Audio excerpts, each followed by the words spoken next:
Welcome to the Relax into Love podcast, the place for spiritual, ambitious women to awaken to divine connection within themselves and their partner and manifest their most desired relationship with joy and ease. I'm Teal Elizabeth, your host, a spiritual love and relationship coach trained in the principles of feminine energy, NLP, and deep subconscious reprogramming. And through this podcast, it is my desire to inspire you on all things dating, relationships, and self-love. Now, on to the show. Hey everyone, and welcome. I am so excited because I have something very special for you today. I am bringing on two of my actual really good friends, Rassam and Roberto Martinez, who call themselves the Conscious Couple. They are love and intimacy coaches, and they are here to talk with us today about what it really takes to maintain and cultivate a long, sustainable intimacy and relationship with a partner. So I just want to say welcome both of you to this podcast, to this live video streaming. It's so good to have you guys here. Thanks for inviting us. This is going to be really fun. Thank you. That was a beautiful introduction. So I just want to just dive right into it. You know, what really inspired you guys to do the work that you do? Well, perhaps we'll go, I'll start. So for me, my relationship history was treacherous and it was embarrassing and it was exhausting.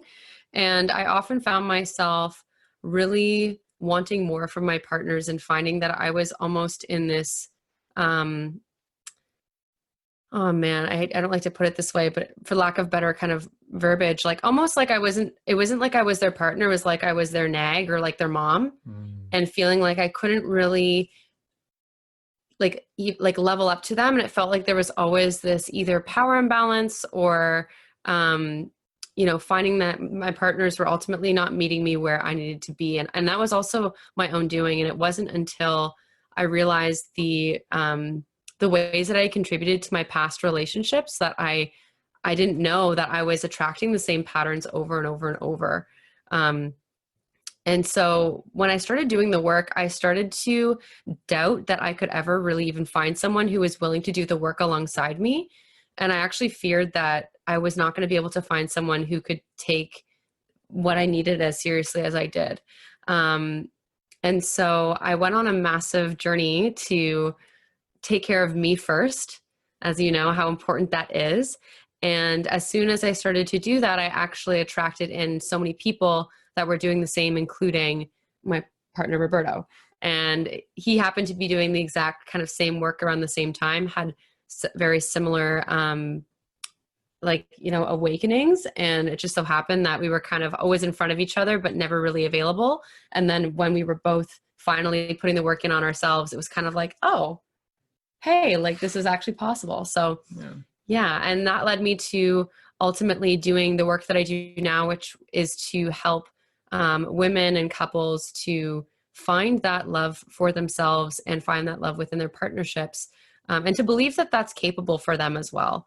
Because if you knew me a couple of years ago, you might even find it kind of funny to see me where I am now, because my relationship history was not exactly squeaky clean. There was a lot of drama, trauma, and chaos. And I think that ultimately we sometimes go through that pain, but on the other side of that pain is our purpose.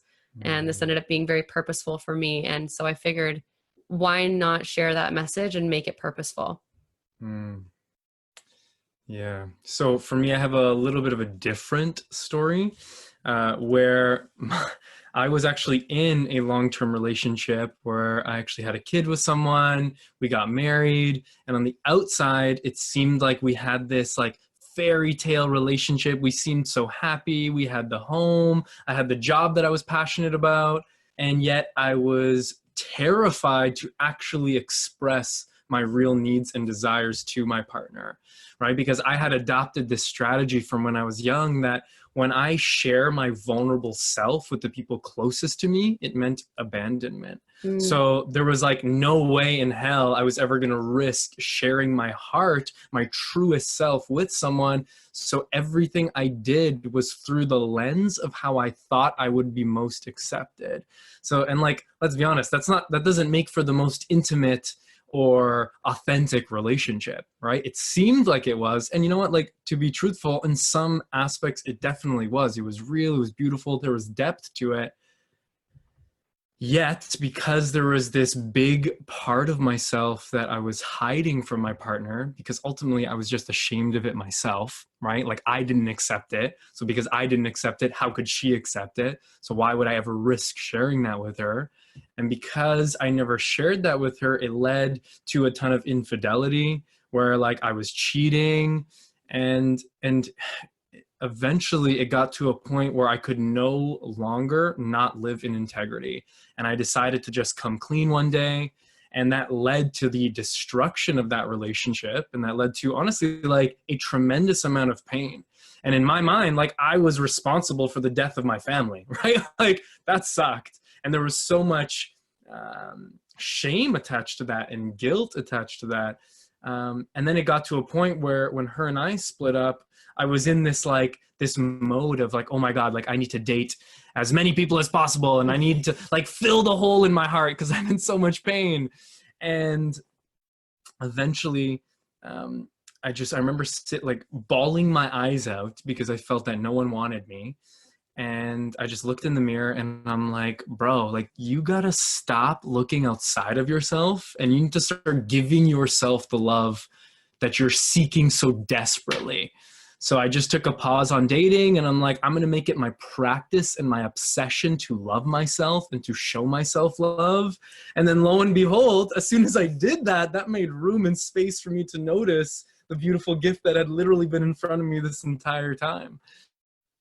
Right. And to kind of touch back to what you were talking about, and for the people who are maybe watching this, who've been like looking for that partner, they're just looking for the one, like, homie, you're never going to find the one unless you recognize that you yourself are the one. Like, you're the one that you've been looking for, and you just got to fall madly deep in love with the person looking in the mirror. That's the only way to truly find the one.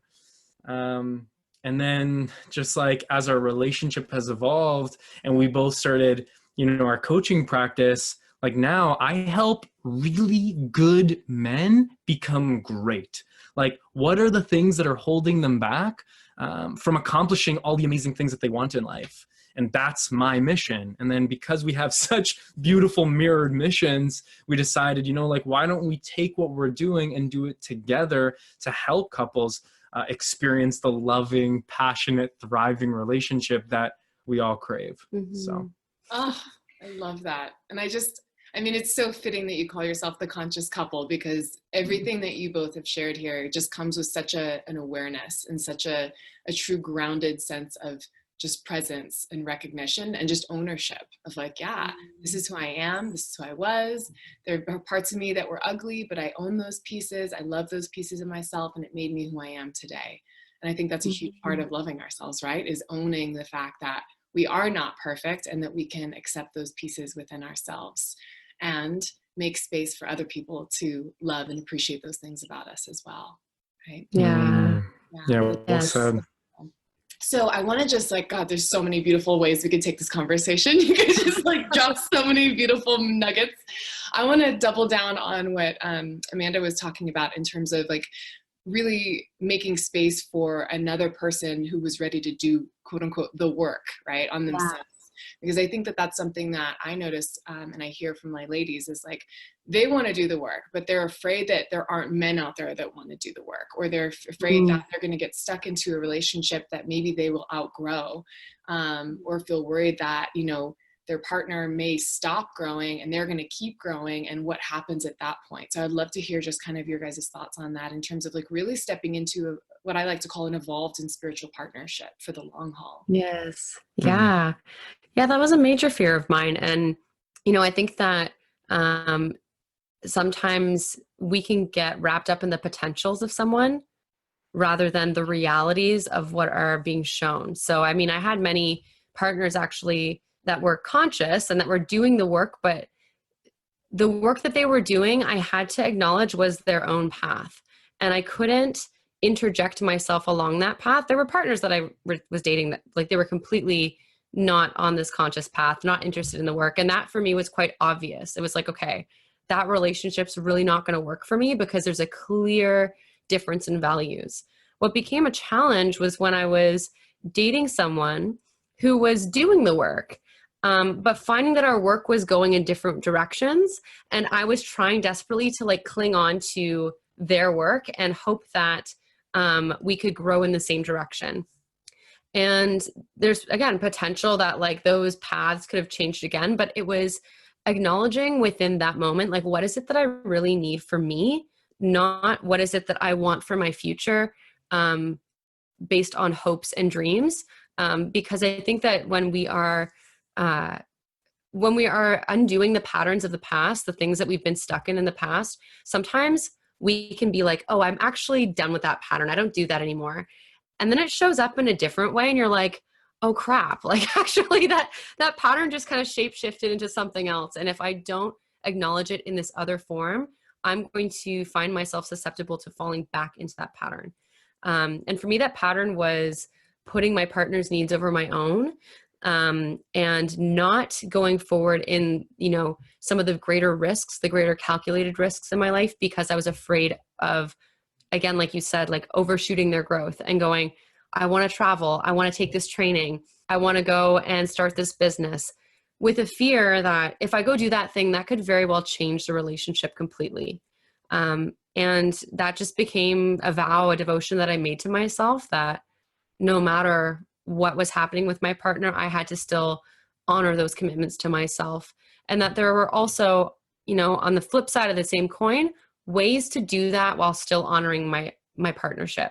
So it is such a fine balance, and it's such a process and a practice, and super context dependent. It's always going to change based on the day, the weather, like how we're feeling. Because especially right now, so much is changing so fast. And so that's been my experience with that. I would love to follow up with Roberto too, to add on to this, because, I think maybe there is a little bit of a fear or a doubt for women that there aren't that many conscious men out there, or aren't men that are willing to want to do their own growth and self-development and keep growing. Like, what would you say to that? Saying that you work with good men, making them great. Are they out there?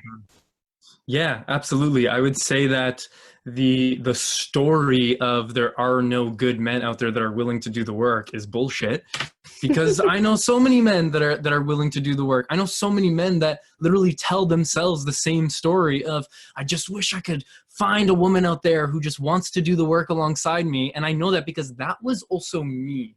Like, for a long time in all my past relationships, I literally felt like the person I was with, it was like, I hate using this term, but it really felt like a ball and chain, that I would constantly, I'm trying to sprint and I'm like, let's change the world. Like, let's literally make this world better. Come on. Like, and I see this amazing greatness in the people I'm surrounded with, but because my partners didn't see their own greatness, they limited themselves. And by limiting yourself, and by believing the stories that limit yourself, and by the fact that I was with them in a relationship, it was hindering me. And I was allowing their limiting beliefs to hold me back because I was so afraid of being alone. Mm. So yeah, like, there's so many good men out there. Like, for the people that are watching, for the women that are watching, oh my gosh, like the guy that you're looking for, like, he's looking for you. Like, he's doing the work, like, just hoping that you magically appear. You just need to keep doing the work and trust and know that that person is out there. Because I find, for me, like, my past was different. Like, I wasn't ever like, praying and just being like, oh my God, like, I'm just looking for that partner. I've just always known that my queen, my goddess of a partner is there. That when I'm ready and when she's ready, we're going to be together. That was never a doubt of mine. So I never actively worried about that. And because that's my belief, guess what? I get to be right. Because you don't always get what you want, but you will always get what you believe. And although we don't always choose our beliefs, you can begin to choose new beliefs that are empowering. And to touch back on something you had said, babe, where you were like, what was the exact wording you used? I'm going to paraphrase, where you said that you were almost like holding yourself back from like stepping into a dream for fear of how the relationship would change. Yeah. Like I'm of the belief that if there's something that's on her heart, no matter how scary it is, if that's like truly her truth, then she has to pursue it. And it's only going to make me a better man, right? Regardless, because my truth, even if like if it's truly from an empowered place, me doing something that I know on my heart I need to do, and if it's for my best, I know it's going to be for her best, and it's going to be for the best of the relationship. And I'm also saying that because like that's also my choice to believe that. And in that belief, I find what's really empowering is we're always pushing each other to do the thing that's on our heart, no matter how scary it is. And that's something that we all want in a relationship, right? To know that your partner is like shouting from the rooftop saying, go after your dreams because you got this. Yeah. Right? Yeah. Right? Yeah. Beautiful. That's so beautiful. 100%. Oh my gosh, it's the best feeling. So I want to ask then, so for those ladies that are in relationships already and they're questioning and wondering if their partner is able to be that person for them, like what do you notice if people are finding themselves kind of getting into a stagnation, or just things are getting a little blah and like the fire is dwindling a bit? Like what do you really suggest to be able to kind of reignite that, and also kind of like start to spark up this like, let's grow together, let's really challenge and push each other? So fitting. Yeah, I'm gonna jump in to this one. Go for it. So one of the things we actually talk about with our students is we really relate relationships to like building a fire, right? Like you don't accidentally build a magnificent fire. You do it with a really specific process, right? Like you have a plan. And I think to touch up on what you said, like when the fire is kind of dwindling, like what do? And I think the first thing you do is you actively build the fire with intention, right? Because like I know for us, like we're so passionate about what we do. There's been times where like if we don't schedule times to be intimate, it right? happens. Yeah. It happens to us too. That's right. Like if we don't, because we're so passionate about what we do, like we'll fill in the time and the space in our days with our work because we love what we do so much. But if we don't schedule time to be intimate together, and intimacy isn't just about sex, like intimacy is also about times to connect and talk and massage each other and play and have fun. If we don't schedule those times, then they sometimes don't happen. And I know that we've had conversations where I'm like, babe, like we need to make time to just hang out. Like, let me massage you tonight, or let's talk, or let's do whatever. Like we put intention into our time to rekindle that fire. Yeah. Does that make sense? Yeah, totally. 100%. So I want to take a second to pause this podcast and talk to you a little bit about the Ladies Love Lounge. The Ladies Love Lounge has become the #1 online community for self-love, self-confidence, and feminine energy, helping to transform women from the inside out so that they can truly relax into love, both with themselves and with all the relationships in their lives. And this was formed as a result of me seeing and hearing so many women just feel lost and alone and confused in their experience, and desperately needing guidance, but not knowing or trusting who to go to where they could feel safe and held. Because there's no rule book for love, right? And most of us haven't had the best role models to show us how to be in a healthy relationship. So that's what I want to be here for you. It is my intention to create a space for you to feel held and emotionally supported and guided as you navigate this world of love for yourself. Through this membership, you have access to an online community of women just like you that are all on a deep journey of self-love and self-growth so that they can deepen intimacy with themselves and with their partner and manifest that healthy, long-lasting relationship. Through this membership, you have access to all of my content and course materials, meditations, quizzes, workbooks, as well as weekly live stream Q&A support from me and monthly group coaching calls. This is something that I wish I had when I was starting out, and I wish that I had something that was accessible, because a lot of times there are coaches out there that come at a very high cost, and this is something I wanted to make accessible to any woman and every woman that needs it and wants it. So if this is something you're interested in exploring and having my guidance and support on an ongoing basis from now until the day you say I do, then I want you to click the link in the show notes and join us. And as an extra incentive, I want to give you a 7-day money-back guarantee, because I know that once you're in here, you're not going to want to leave. But if you have any hesitations, you can always just send me an email and I am happy to refund your first month for free. I can't wait for you to come play in the magic of the possibilities. Now, back to the show. Let's talk about intimacy and like all the different ways that we can really create intimacy within a partnership. What does that look like? We can definitely talk about sex, but what are some of the other things besides sex to really create that heart-to-heart connection? Yeah, for sure. I love intimacy. It's my jam. Intimacy to me is, I define it a little bit differently than probably most people. Because, intimacy is not for the faint of heart. It's not for those who want the surface stuff. It's for those who really want to go deep and feel and be embodied and experience. And so the same way that Teal, you had said, as again, paraphrasing here, but like as leaders in this space, we have not completely rejected all of our like shadow, all of our ugliness. We've accepted it and learned to hold it and be like, this is a reality of what's here. I think that true intimacy is not about self-validating, or not about validating each other. It's not about, I'm intimate with you, so I'm going to love you and accept you and never reject you, and you're perfect. And now you can know you'll never be abandoned. That's intimacy. No, that's not intimacy to me. And presumably to us.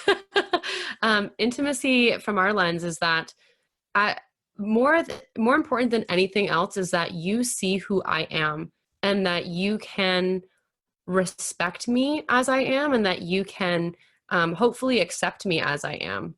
And I think that acceptance is a defining as, you may not like me, but at least you know me. And with intimacy, I think there's going to be times in a partnership when there's conflict, when there's disagreement, when there's emotion, where you're going to not be your perfect little self and you're not going to be your perfect girl next door. You're not going to be the knight that sweeps her off her feet. Like, you're going to be a human fucking being, and you're going to need to show up, and you're going to need to be held, and you're going to need to be like, this is who I am right now. And I think that if you can both meet with that intention of, we're holding the space for this fire, like we're creating kind of like our fire pit, not letting everything like, catch all the trees around us on fire, and not letting it also completely burn out here, but we're creating a boundary for us to experience this fire. And we're creating a boundary of this intimacy. And often with us, like, we often ask each other, what is it you need right now? Do you need me to just hold space for this? Are you looking for support? Are you looking for advice? Like, do you need me to hold you? Do you want me to give you some space? It's really assessing the needs of each other so that we can feel seen. And intimacy to me is that there's a way that people phrase it is like, into me you see. And it's really important to me that I'm like, I would rather all of me, honestly. And I think that there's a way to do that comes from a heart-centered place. And that's what makes intimacy safe, is that it's not about projecting your stuff on someone and be like, well, this is who I am, so deal with it. It's about going, I want to show you the most vulnerable part of my heart. And that might not look super pretty, but I'm going to fully accept that it's mine. And I'm hoping you can bear witness to it. That to me is intimacy. Wow. So beautiful. So powerful. I love that. Into me you see. Yeah. Really, really beautiful. Yeah. Roberto, did you have other things you wanted to add to that? The only thing I want to add, two things. I love you. You're incredible.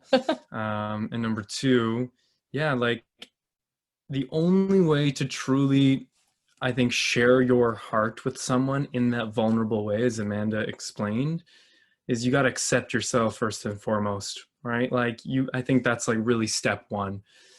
because you can't share yourself so vulnerably to me if you haven't truly accepted yourself. Just like how, like, I didn't share myself intimately with my past partners because I was afraid, because I had rejected that part of myself. Right. So if I rejected that part of myself, then I assume that you're going to reject it too.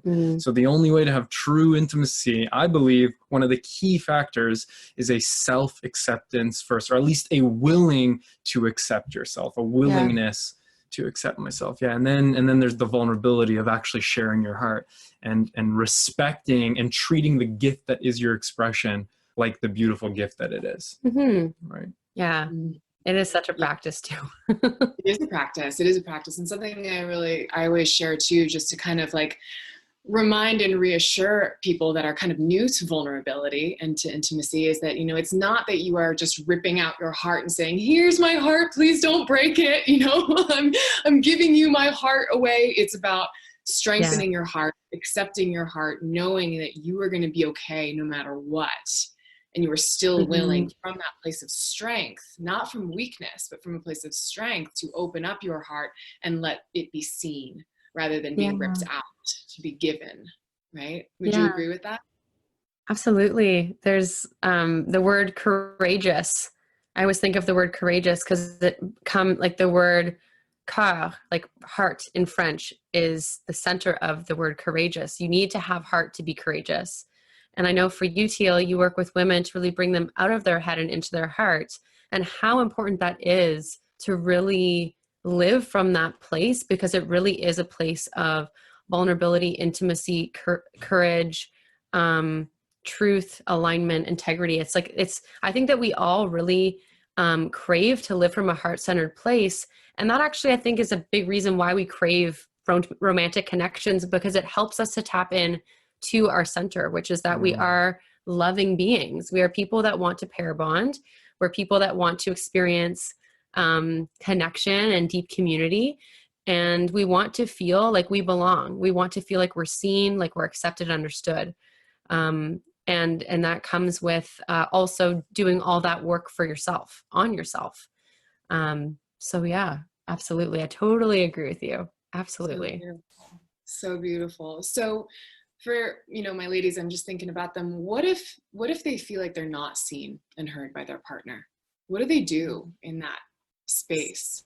Or maybe they've been in a partnership for a long time, maybe they're married or really committed, they're not going anywhere, but they feel like they're not really seen and held in the ways that they want. They don't feel safe within the relationship. Yeah. Wow. That is such a huge question, because the first thing, I have so many follow-up questions to that. It so depends, because I think that the easy answer is to say, well, you need to see yourself and then you'll accept yourself. And it's like, yes, there's absolute validity in that. And I'm very curious to know, like, what evidence do they have that they don't feel seen?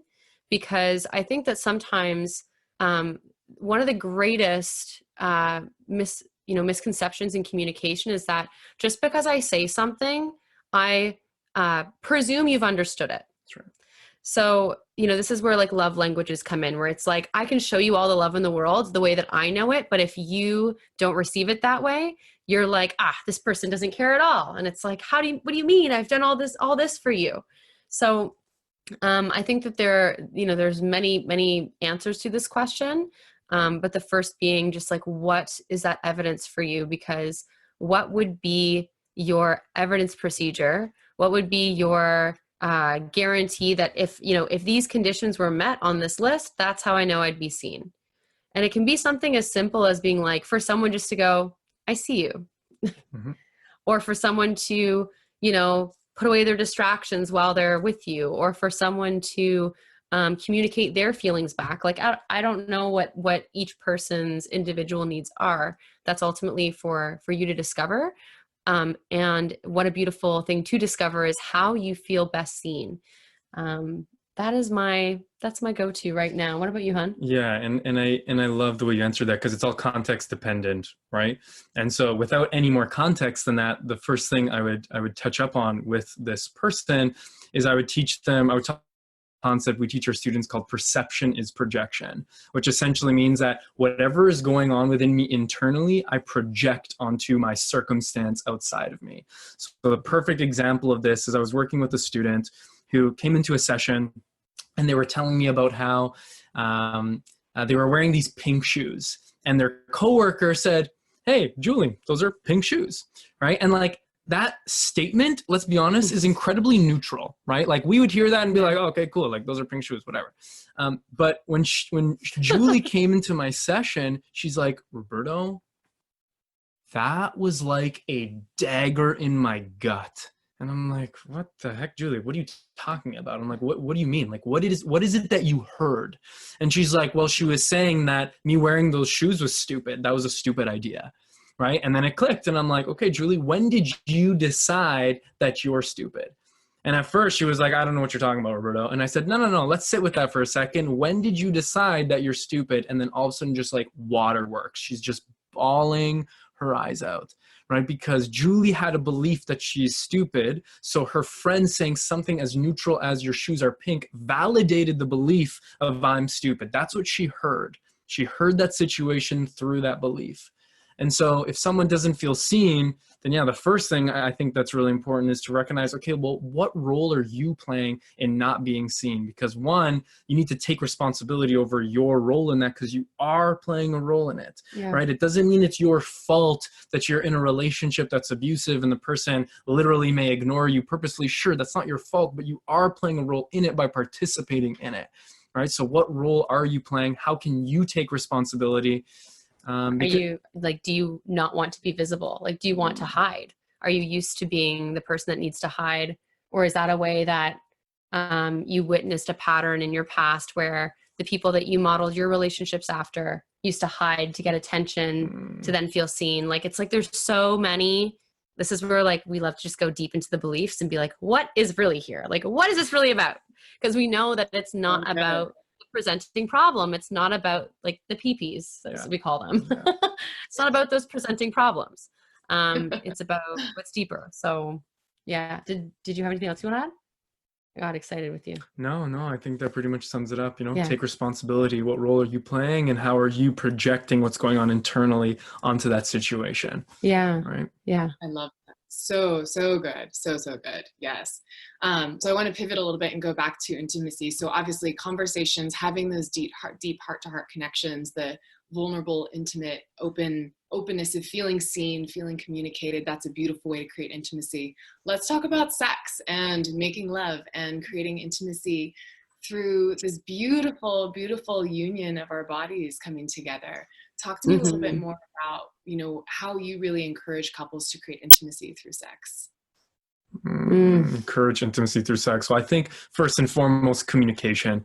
Like, you gotta actually talk about what it is you like and don't like, right? Which is, I know for me personally, that used to be something I was terrified of talking about, right? Because I remember I would make love with my partners, and it would be like this thing where we would never really ever talk about it. And something that Amanda and I practice is, like, we'll make love, and then I'll actually ask her, "Hey, what did you like about that? Tell me, what do you want more of and what do you want less of?" Right? Because I was so afraid of hearing the less of question, because if there was anything you wanted me to do less of, then that meant my manhood was in jeopardy. Now I'm just like, I just want to get better at this. Let's talk about that though. Let's talk about the relationship between our worth and our sexual performance, and how that hinders intimacy, and how that hinders people really showing up vulnerably and completely raw and naked, because someone's up here thinking about what is it that I'm supposed to do? What is the next move, versus actually being embodied, being in the experience. You know what I mean? Yeah. So that was me, what she just described. That was me for a long time. Right. And I think a lot of men struggle with this, right? Is like, men they pride themselves in their ability to satisfy their woman. But let's be honest, like, a woman's sexual appetite is kind of insatiable. And I say that from a place of respect and love. Like it's so powerful, right? It's such a powerful energy. And for me to like put that responsibility on me, like, come on, man, chill out. Like I get the gift of being able to participate in the journey of sex with my partner. I don't get the credit for the destination, right? Like I'm not the one doing it. I'm helping her get herself there herself, you know? Well, yes. And we also are like, we're participating in that together, because That's right. I think it can be a lot of pressure that each partner can put on themselves. And something to effect that you said is like, you know, a woman's sexual appetite is so expansive. It's kind of like trying to take this like beautiful wild garden that you're like witnessing. You're like, wow, that's so gorgeous. I'm going to cut all that up and put it in a vase on my kitchen table. And it's like, that does not allow that wild to grow. Like that, you know, garden wants to flourish. That garden wants to expand. It wants to creep everywhere. Like and not to say that every woman, you know, wants to be, you know, having experiences with their partners or anything. But rather that, you know, there are so many layers to desire, and it is perfectly acceptable, normal, and okay that we are not all this like linear one-dimensional being where it's like, do this, orgasm, done. Now let's like, That's right. we're done, you know? So I think that when it comes to, you were talking about communication, very, very important. One thing that I've found tremendously powerful for me has been becoming more embodied in my experience. And in a way, it's almost like, and feel free to reject this or feel free to correct me here, but I feel like almost like our situation's almost reversed, where I used to put my partner's pleasure at the paramount of everything else to my own detriment and pretty much the abuse of my body. Like I'd be like in pain, or I would be like going against my own boundaries or whatever, to satisfy you, and like not you, but to satisfy a man and his needs. When I started to go, my needs are equally important, and my pleasure is a privilege that you get to share. It is not yours to have. It is something that I experience, and you bear witness to it. You get to be in the vicinity of it, because I can go experience that myself. It is not yours. It's not for you. We had this conversation. I was like, my pleasure is not for you. It's for me. And that when I took that ownership, like you literally were like, okay, whatever you want. Like it literally just shifted and like immediately. And that was also a state of being. Like it wasn't just about saying it. It was owning it energetically. Like I was just like, no, I'm not doing that anymore. I need to know that I'm being taken care of and that I'm being worshiped, and that as a result, like I want to devour and worship you, but that it's not this like bargaining for sex, you know, discovering my worth in sex, like using sex as a power play, using sex as a manipulation, which was my old stories around sex. All of my worth that was tied up in sex was around, can I basically show up and do whatever it is you want to be a good girl? No, thank you. Not interested anymore. Sometimes. Babe. Anyways. These are hilarious and so freaking adorable. And I can only imagine like ladies listening are just like, this is incredible. And how do I find a man like Roberto? He's a pretty special guy. And I find that, you know, you have such a way with words, you have such a way with being vulnerable and showing up just so authentically. And that's made it so easy to be so vulnerable with him, is that I think that men can sometimes fear showing up so vulnerably because they shield their heart and they fear like being laughed at or like being, you know, rejected. And it's like women they absolutely need to see grounded divine men holding a divine masculine energy for women to be like, you're safe to be here. You're safe to experience yourself. It's not a measure of me. It's not an attack on me. You are just you. You're just your expansive wild garden, and I'm just a beautiful observer taking a walk, like, and being able to be here while you're flourishing. And I think that in our relationship, what's made it so successful sexually is that you are like, it is my duty to worship. And I'm like, okay, I'm down for that. Yeah. Well, and I think part of that too is to make sure that you're both in the belief, like in this holding the same value that that is what you want, right? And be able to communicate that is what you want, right? Because if one person believes that, like, you got to worship me, and the other one's like, no, I'm not going to worship you. Like, who do you think you are? That's going to cause some friction, right? Totally. Absolutely. So Absolutely. where does that place of worship come from where there's no ego attached to it? Yeah. That like, I find what you just described kind of took time to get to a point where that was always the case, because there was this unconscious thing running in my background where like there were moments in our relationship where I was worshiping and giving to get, right? And like, that's not fun. That's not generous. That's insanely manipulative, right? Like, and that's not cool. And a lot of men do that, right? Where it's like, maybe I'll do the dishes tonight and take care of the kids and hope that I'll get some, right? Like, or just do those things because you want to be the loving partner and you want to help your partner out, right? And just lighten the load. And if you guys have amazing sex, great. If not, then you at least gave her the gift of making life easier for her. And that distinction has been so powerful for us, where it's like, when I'm giving to her, like, I just want to give just for the sake of giving.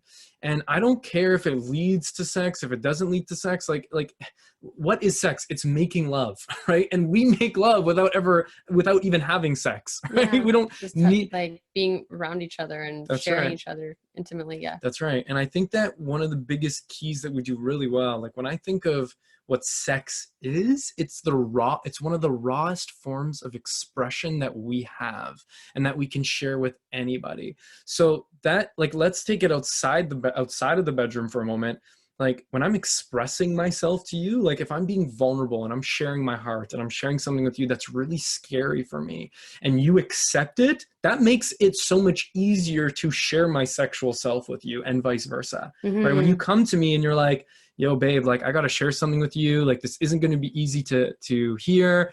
You might not even like this, but like, I'm trusting you to treat what I'm about to share with you with respect, with dignity, with love.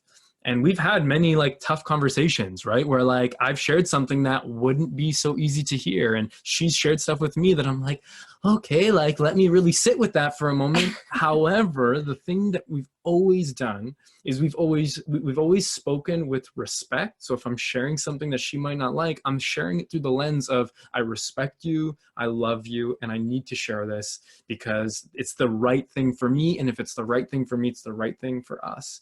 And then even if it's heavy for her to hear, she receives it through the lens of, he respects me and he loves me. Like, I know his intentions are only from that lens. So it may be challenging to hear, but we're choosing to go through that heaviness together. We're choosing to honor each other's expression each time. And because we've done that so successfully so many times, and we're not perfect at it, not by any means, but because we've done it so well so many times, it makes opening up and sharing our most vulnerable selves in the bedroom so much easier and more fun. Because the best sex that we've all had is completely unhindered, and unhindered in the context of safety, right? Like, I know that I can just be myself, right? I can be myself totally openly. And the reason why I know that is because I've been myself, and I know that me being myself is safe with you, right? So I think that's one of the biggest keys to having amazing sex. Yeah, safety is not just about physical. Safety is emotional. And if you don't feel like you can honestly be yourself or express yourself with your partner, even if they say to you, like, you can tell me and I won't be upset, and then their body language is like, I am not okay with this, you are unconsciously deciding that when I opened up, you still went back on that intention, and you are upset now. And I think sometimes that's not possible to always manage. Like, sometimes we can just experience emotions and not expect them. But when it comes to worship and how to get to that place of devotion, for me, I think that there is I've always had such a beautiful like relationship with sex as an experience of expression, and knowing that it is such a it's such an embodied act that, you know, there is no separation between the physical and spiritual to me. And that wasn't always the case, but in recent years, I kind of came to the understanding of just how magnificent and interconnected and amazing our bodies are. And in really honoring and devoting myself to my own body and to my own love for myself, I started to really just notice like how you could almost get into trance in sex, to the point where like syncing your breathing with someone, or like being so embodied in all of your senses, like you can just get completely lost in sex. And I think that when sex is really good, it's like time stops and you're in complete flow. And that's where that worship comes in. And I think that worship is more of an energy than a thing. It's more of a state of being, and it's more of a state of appreciation and gratitude and flow with every single present moment, which is ultimately Tantra, is the Tantra of life, is this interconnectedness with everything as it's being experienced now.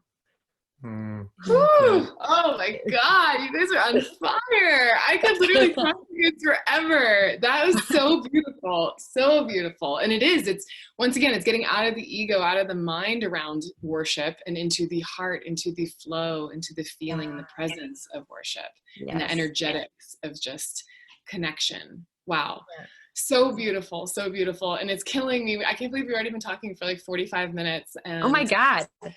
I know we're going to have to wrap it up for today, but I would love to have you guys on again, and we can just continue to dive into these concepts. But this has just been so incredibly valuable to hear everything you've been sharing. And just, I know my listeners and my viewers are going to just absolutely love this. So thank you both so much for being here. And I hear that you have a special free training that you guys are bringing forth. I would love for you to share that, and we can add the links to it for anyone that's interested in kind of learning and exploring more and working with you guys potentially. Absolutely. Sure. Absolutely. Yeah. So it's a free masterclass that we're launching this Thursday at 3 p.m. Eastern Standard Time. And ultimately, it's about building the most important relationship so it can last, right? And how we're doing that is we're teaching, again, we're really loving this fire, building a fire metaphor. And we believe that in order to build a fire that lasts, that nurtures, a fire that doesn't go out, a fire that you actually want to gather around, there are 6 main necessities that have to be in place in order to build that fire. And so we're going to teach everyone who comes onto the masterclass what those 6 necessities are. So we'll share the link with you, and we're really, really excited about it. It's going to be quite powerful. Yes. Amazing. Oh my God, I'm so excited. Can I come on too? Even though the fire's going strong, but I want to learn. Yeah, absolutely. Absolutely. That's incredible. That's incredible. And if people want to find you and follow you, I will put the links to your Instagrams and your Facebooks and all that, all the good things down below in the show notes. And just thank you both so much for just coming on here and being so real and so present and so vulnerable. You are truly speaking and walking your talk and living in your presence. And that's just, it's so beautiful to witness. And we just need to see more and more people show up in this way. So thank you for doing the work that you do. Oh, thank you so much for having us, Teal. It truly has been such a pleasure. And like anytime that you want us back, I'm speaking on behalf of both of us. Oh, hell yeah. All right, lovelies. Have a wonderful day. We'll talk soon.